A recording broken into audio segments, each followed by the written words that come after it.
بسم اللہ الرحمن الرحیم۔ السلام علیکم ورحمۃ اللہ وبرکاتہ۔ اس پاک خاتون کے پاس اللہ کا فرشتہ آیا اور کہا، اے کماری مریم، اللہ تمہیں ایک نیک اولاد عطا کرنا چاہتا ہے۔ خاتون نے کہا، یہ کیسے ممکن ہے جبکہ مجھے کسی مرد نے چھوا تک نہیں؟ فرشتے نے کہا، ایسا کرنا تیرے رب کے لیے بہت آسان ہے۔ وہ نیک اور پارسا خاتون کون تھیں جو قیامت تک کے لیے پاک دامنی کی مثال بن گئیں؟ وہ خاتون جنہیں اللہ نے اپنے زمانے کی تمام عورتوں پر برتری عطا فرمائی، حضرت بی بی مریم سلام اللہ علیہا تھیں۔ آپ کے والد کا نام عمران اور والدہ کا نام حنہ تھا۔ حضرت عمران حضرت سلیمان علیہ السلام کی اولاد میں سے تھے اور ان کی اہلیہ حنہ داؤد علیہ السلام کی اولاد مبارکہ میں سے تھیں۔ حضرت عمران بن اسرائیل میں بڑے عابد، زاہد اور عالم تھے، اس لیے مسجد اقصی کی امامت لوگوں نے آپ کے سپرد کی ہوئی تھی۔ حضرت حنہ کی اولاد نہیں تھی۔ ایک روز آپ نے ایک درخت کے سائے میں ایک چڑیا دیکھی جو اپنے بچے سے پیار کر رہی تھی اور انہیں دانہ کھلا رہی تھی۔ یہ منظر دیکھ کر آپ کا دل بھر آیا اور آپ نے دربار الہی میں دعا کی، لہٰذا اللہ نے آپ کی دعا قبول فرمائی۔ حضرت مریم کی پیدائش سے قبل آپ کی والدہ نے منت مانی کہ اولاد کو بیت المقدس کی خدمت کے لیے وقف کر دیں گی۔ بنی اسرائیل کے یہاں یہ روایت تھی کہ جو لڑکا اللہ کی نظر کر دیا جاتا وہ نہ شادی کر سکتا تھا اور نہ دنیاوی مشاغل میں دلچسپی لیتا تھا، صرف عبادت گاہ میں خدمت کرتا اور خوب عبادت میں مشغول رہتا۔ لہٰذا حنہ نے اللہ سے بیٹے کے لیے دعا کی تھی، مگر ان کے یہاں بیٹے کے بجائے بیٹی کی پیدائش ہوئی۔ حضرت حنہ نے لڑکی کا نام مریم رکھا۔ عبرانی زبان میں مریم کے معنی خادم کے ہیں۔ آپ مسجد اقصی کے لیے وقف کر دی گئی تھیں، اس لیے یہ نام موزوں سمجھا گیا۔ حضرت مریم کی ولادت سے قبل آپ کے والد وفات پا گئے، اس لیے حنہ نے آپ کو کپڑے میں لپیٹ کر بیت المقدس کے علماء کے سامنے پیش کر دیا کہ وہ اسے اپنی کفالت میں لے لیں۔ جب حضرت مریم بیت المقدس میں لائی گئیں تو مجاوروں کے درمیان اختلاف پیدا ہو گیا۔ ہر کوئی خود کو زیادہ حقدار سمجھتا تھا۔ پھر فیصلہ ہوا، مجاورین وہ قلم جس سے وہ توریت لکھتے ہیں پانی میں چھوڑ دیں۔ جس کا قلم پانی کے بہاؤ میں بہنے کے بجائے الٹا بہے گا وہ مریم علیہ السلام کی کفالت کا حقدار ہوگا۔ اس مقابلے میں حضرت زکریا علیہ السلام بھی شامل تھے۔ ان کے قلم کو اللہ تبارک و تعالی نے پانی کے بہاؤ کے الٹی طرف بہا دیا اور وہ ان کی پرورش کے حقدار ہو گئے۔ اس طرح بی بی مریم سلام اللہ علیہا کو اللہ کی منشا کے مطابق زکریا علیہ السلام کی کفالت میں دے دیا۔ حضرت زکریا علیہ السلام کی بیوی حضرت مریم سلام اللہ علیہا کی خالہ لگتی تھیں، تو ان سے بڑھ کر ان کی پرورش کون کر سکتا تھا؟ حضرت مریم سلام اللہ علیہا دوسرے بچوں کی بنسبت بہت تیزی کے ساتھ بڑھتی رہیں۔ جب آپ حضرت زکریا علیہ السلام اور اپنی خالہ کے گھر پرورش پا کر کچھ بڑی ہوئیں تو بیت المقدس میں آپ کے لیے کمرہ مخصوص کر دیا گیا۔ یہاں حضرت زکریا علیہ السلام کے علاوہ اور کوئی نہیں جا سکتا تھا۔ آپ دن رات اللہ کی عبادت میں مشغول رہتی۔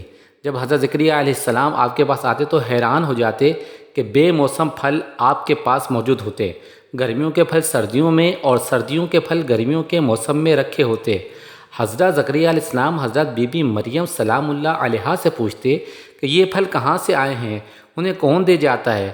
تو حضرت مریم فرماتی، اللہ کے پاس سے۔ اللہ نے بی بی مریم کو پسندیدہ اور مومنہ بندیوں میں شمار کیا ہے، جیسا کہ سورہ آل عمران میں ارشاد ہوا۔ اور فرشتوں نے کہا، اے مریم، بے شک اللہ نے چن لیا ہے تمہیں اور خوب پاک کر دیا ہے اور پسند کیا ہے تمہیں سارے جہان کی عورتوں میں۔ مریم، خلوص سے عبادت کرتی رہو اپنے رب کی اور سجدہ اور رکوع کرنے والوں کے ساتھ۔ بی بی مریم سلام اللہ علیہا نے جس مقصد کے لیے چنی گئی تھیں وہ ابھی باقی تھا۔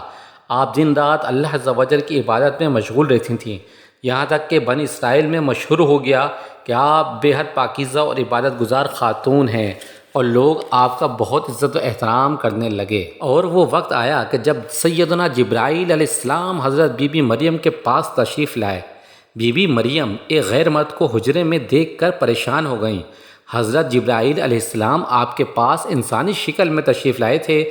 حضرت مریم سلام اللہ علیہا آپ کے پاس آ کر بولیں، اگر تو کوئی خدا ترس انسان ہے تو تجھ سے خدا رحمان کی پناہ مانگتی ہوں۔ حضرت جبرائیل آپ کو تسلی دیتے ہوئے اور پیغام الہی سے باخبر کرتے ہوئے فرمایا، میں تو تیرے رب کا فرشتہ ہوں اور اس لیے بھیجا گیا ہوں کہ تجھے ایک پاکیزہ لڑکا دوں۔ کنواری مریم حیران ہو کے فرماتی ہیں، میرے ہاں لڑکا کیسے ہوگا جبکہ مجھے کسی آدمی نے چھوا تک نہیں اور نہ میں کوئی بد کردار عورت ہوں؟ حضرت سیدنا جبرائیل علیہ السلام نے کہا، ایسا ہی ہوگا، تیرا رب فرماتا ہے کہ ایسا کرنا میرے لیے بہت آسان ہے۔ اور ہم ایسا اس لیے کریں گے کہ اس لڑکے کو لوگوں کے لیے نشانی بنائیں اور اپنی طرف سے ایک رحمت اور یہ کام ہو کر رہنا ہے۔ حضرت جبرائیل علیہ السلام نے بی بی مریم سلام اللہ علیہ کے گریبان میں پھونک مار دی، جس سے آپ کا حمل ٹھہر گیا۔ جب حضرت مریم حاملہ ہوئیں تو یہ خبر بنی اسرائیل میں عام ہو گئی کہ حضرت مریم حاملہ ہو گئیں۔ اس بات پر بہت سے لوگوں نے زکریا علیہ السلام کے گھر آنا جانا بند کر دیا اور آپ پہ الزام اور بہتان لگانے لگے۔ حضرت مریم بیت المقدس سے نکل گئیں اور دور ایک مقام پر جا کر ٹھہریں۔ آپ ایک خشک درخت تھا، جب آپ اس درخت کو ہلاتیں تو وہ درخت سبزہ ہو کے پھل دیتا تھا۔ حضرت مریم درخت سے بے چین بدنامی کا خیال تھا، آخر گھبرا کر کہنے لگیں کہ کاش میں پہلے مر گئی ہوتی اور پھولی بسی ہو گئی ہوتی۔ اس مشکل وقت میں اللہ نے حضرت مریم سلام اللہ علیہ کے قدموں کے قریب نہر جاری کر دی اور ندا آئی کہ پانی پیو اور کھجور کھاؤ تاکہ جسم کو تقویت پہنچے، پھر اپنی اولاد کو دیکھ کر آنکھوں کو ٹھنڈک پہنچاؤ۔ اسی عالم میں حضرت عیسیٰ علیہ السلام کی پیدائش ہو گئی۔ آپ اپنے بیٹے کو لے کر قوم کے پاس آئیں۔ قوم کے لوگ آپ کی گود میں بچہ دیکھ کر غضبناک ہو گئے اور الزام لگانا شروع کر دیا۔ ہر طرف سے لوگ طعنہ دے رہے تھے۔ حالت زار تنگ ہو گئی جب مریم سلام اللہ علیہا نے بچے کی طرف اشارہ کرتے ہوئے کہا کہ اس بچے سے بات کر لو، تمہیں تمہارے سارے سوالات کے جواب مل جائیں گے۔ سرکش لوگوں نے کہا بھلا یہ دودھ پیتا بچہ ہمارے سوالوں کا جواب دے گا؟ پر وہ کیسے دے گا؟ اچانک عیسیٰ علیہ السلام نے بولنا شروع کر دیا اور کہا بے شک میں اللہ تبارک و تعالیٰ کا بندہ ہوں، مجھے اس نے کتاب دی ہے اور مجھے نبی بنایا ہے اور مجھے بابرکت بنایا ہے اور مجھے نماز و زکوٰۃ کی نصیحت کی ہے جب تک میں زندہ ہوں، اور اپنے ماں کے ساتھ نیکی کرنے والا، اور مجھے سرکش بدبخت نہیں بنایا، اور مجھ پہ سلام ہے جس دن میں پیدا ہوا اور جس دن مروں گا اور جس دن زندہ کر کے اٹھایا جاؤں گا۔ اس کے بعد حضرت مریم سلام اللہ علیہا حضرت عیسیٰ علیہ السلام کو لے کر مصر چلی گئیں۔ روایتوں میں حضرت مریم سلام اللہ علیہ کی تاریخ وفات 35 عیسوی اور آپ کی عمر 51 سال لکھا ہے۔ اسلام کے علاوہ کیتھولک اور آرتھوڈوکس عیسائی بھی حضرت مریم سلام اللہ علیہ کو نہایت عقیدت اور احترام کی نگاہ سے دیکھتے ہیں، اور آپ وہ واحد خاتون ہیں جن کا نام قرآن مجید میں درج ہے اور بائبل کے پرانے عہد نامے میں بھی موجود ہے۔ حضرت امی عائشہ صدیقہ رضی اللہ تعالیٰ عنہ سے روایت ہے کہ نبی کریم علیہ السلام نے فرمایا اللہ نے مجھے خبر دی ہے کہ جنت میں میرا نکاح مریم بنت عمران، موسیٰ علیہ السلام کی بہن کلثوم اور فرعون کی عورت آسیہ سے ہوگا۔